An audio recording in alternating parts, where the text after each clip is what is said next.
नमस्कार मित्रों।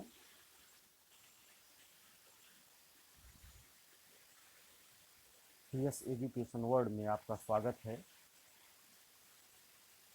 आज हम लोग भारतीय इतिहास का परिचय जानेंगे।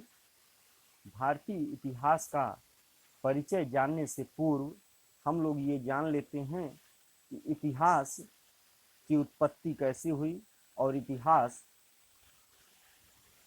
के बारे में सर्वप्रथम किसने लिखा। मित्रों, आपको स्क्रीन में दिख रहा होगा, इतिहास सर्वप्रथम लिखने का कार्य हेरोडोटस द्वारा किया गया। हेरोडोटस द्वारा किया गया। इतिहास शब्द की जो उत्पत्ति है वो 3 शब्दों से मिलकर हुई है। इतिहास, इतिहास अर्थात ऐसा निश्चित रूप से हुआ था। हेरोडोटस को हरिदत्त के नाम से भी जाना जाता है। सर्वप्रथम रोमन दार्शनिक सिसरो ने फादर ऑफ हिस्ट्री की संज्ञा हेरोडोटस को दी। हेरोडोटस को फादर ऑफ हिस्ट्री की संज्ञा किसने दी? सिसरो ने। आप जानते होंगे कि फादर ऑफ हिस्ट्री हेरोडोटस को कहा जाता है और हेरोडोटस को यह संज्ञा सिसरो के द्वारा दी गई थी। हेरोडोटस की पुस्तक हिस्टोरिका थी। हेरोडोटस ने एक पुस्तक लिखा था जिसका नाम था हिस्टोरिका, और इस हिस्टोरिका में हेरोडोटस ने भारत और फारस के प्राचीनतम व्यापारिक संदर्भ के बारे में उल्लेख किया है। तो हिस्टोरिका में भारत और फारस के व्यापारिक संबंधों के बारे में हेरोडोटस ने उल्लेख किया है। तो मित्रों, आपके सामने यहाँ 3 फैक्ट निकल के आ रहे हैं कि इतिहास का पिता किसे कहा जाता है। तो पहला फैक्ट है कि इतिहास का पिता हेरोडोटस को कहा जाता है। हेरोडोटस की पुस्तक का क्या नाम था? तो हिस्टोरिका हेरोडोटस की पुस्तक का नाम था, और हिस्टोरिका में भारत और फारस के संदर्भ में प्राचीनतम साक्ष्य प्राप्त किए हैं। लेकिन सबसे इम्पॉर्टेंट पॉइंट जो आपके सामने है वो तीसरा नंबर है, और ये है कि हेरोडोटस को फादर ऑफ हिस्ट्री किसने कहा? तो ये सिसरो ने कहा था। रोमन दार्शनिक सिसरो ने सर्वप्रथम फादर ऑफ हिस्ट्री की संज्ञा हेरोडोटस को दी थी। चलिए, इसके बाद हम जान लेते हैं भारतीय इतिहास के संदर्भ में थोड़ा सा कि भारतीय इतिहास का परिचय। मित्रों, आप जानते होंगे कि भारत के कई नाम हैं। प्रमुख रूप से 4 नामों का उल्लेख हमें मिलता है। तो इसमें हम जानेंगे कि भारत के 4 नामों का उल्लेख क्या है, और भारत को सर्वप्रथम अभिलेखी साक्ष्य में भारतवर्ष कहाँ कहा गया, और वो साहित्यिक स्रोत का कौन सा है जिसमें भारत का प्राचीनतम उल्लेख हुआ है। ह्वेनसांग ने भारत को किस नाम से बताया था? चलिए जान लेते हैं। आपके सामने स्क्रीन पे दिख रहा है भारतीय इतिहास का परिचय। इसमें देखिए, भारत को कई नामों से जाना जाता था। आर्यावर्त, हिंदुस्तान, इंडिया। आर्यावर्त, हिंदुस्तान, इंडिया और भारत, ये 4 प्रमुख नाम हैं भारत के। कौन कौन से? भारत, भारत, आर्यावर्त, हिंदुस्तान, इंडिया।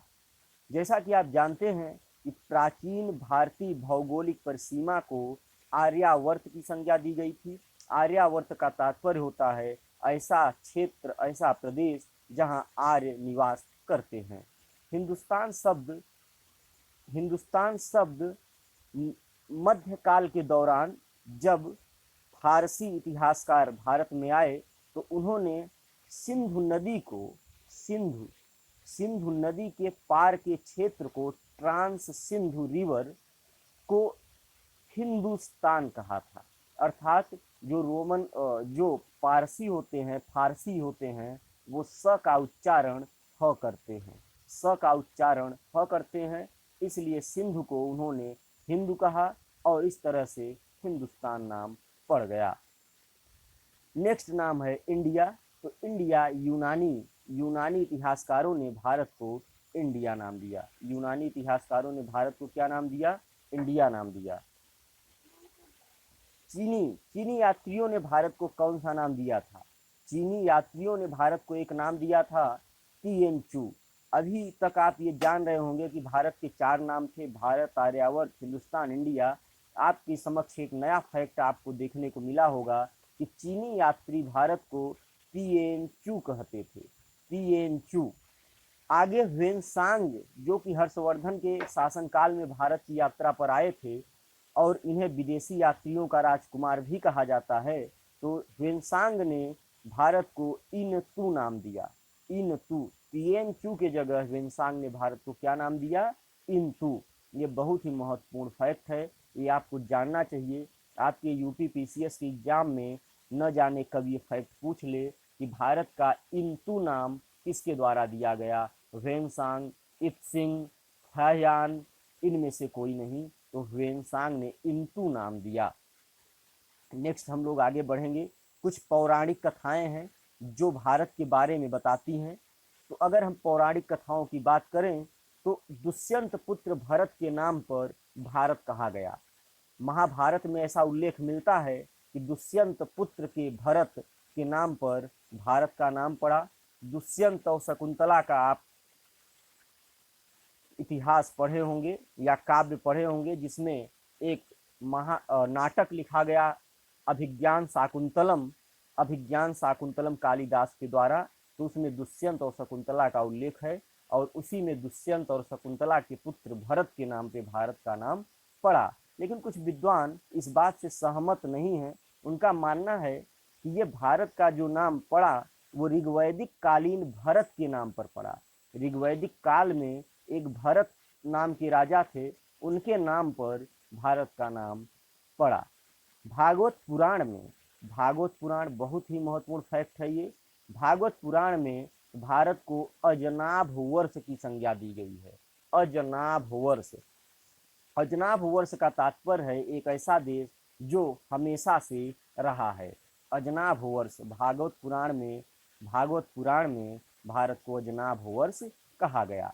भारत का प्रथम साहित्यिक एवं अभिलेखी साक्ष्य कहाँ मिलता है? देखिए, ये वेरी इंपॉर्टेंट फैक्ट है कि भारत का प्रथम साहित्यिक साक्ष्य कहाँ से मिला है। तो ये है पाणिनि का व्याकरण ग्रंथ अष्टाध्यायी।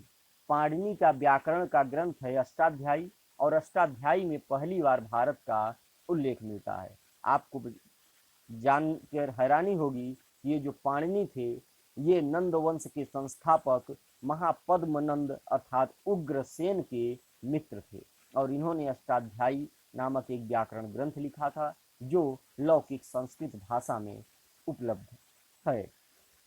अब अगर हम इसके अभिलेखी साक्ष्य की बात करें, पुरातात्विक साक्ष्य की बात करें, तो अभिलेखी साक्ष्य में पहली बार हाथी गुम्फा अभिलेख में, ये देखिए हाथी गुम्फा अभिलेख, हाथी गुम्फा अभिलेख किसका है? खारवेल का है। तो खारवेल ने हाथी गुम्फा अभिलेख में भारत वर्ष का उल्लेख करवाया था। खारवेल कौन था? खारवेल चेदी वंश का प्रतापी शासक था, महामेघवाहन का पुत्र था और इसे महामेघवाहन भी कहा जाता था। तो खारवेल उड़ीसा के कलिंग वाले क्षेत्र में राज्य करता था, चेदी वंश का था। उसने अपने हाथी गुम्फा अभिलेख में भारत वर्ष शब्द का उल्लेख करवाया था। तो मित्रों, इस तरह से हमने ये जाना कि इतिहास शब्द की उत्पत्ति किससे हुई है। तो इतिहास शब्द की उत्पत्ति आपने देखा, इतिहास अर्थात ऐसा निश्चित रूप से हुआ था। इतिहास को सर्वप्रथम किसने परिभाषित किया? तो हेरोडोटस ने। हेरोडोटस को फादर ऑफ हिस्ट्री की संज्ञा किसने दी? सिसरो ने। और हेरोडोटस की पुस्तक हिस्टोरिका में भारत और फारस के संदर्भ में वर्णन मिलता है। जबकि भारत का नाम दुष्यंत पुत्र भरत और ऋग्वैदिक कालीन भरत के नाम पर पड़ा, ऐसा विद्वानों के बीच सहमति है। भागवत पुराण में भारत को अजनाभ वर्ष की संज्ञा दी गई और इसका प्रथम साहित्यिक स्रोत हमें पाणिनि के व्याकरण ग्रंथ अष्टाध्यायी में मिला। खारवेल के हाथी गुम्फा से हमें भारत वर्ष का पूरा तात्विक साक्ष्य प्राप्त हुआ है।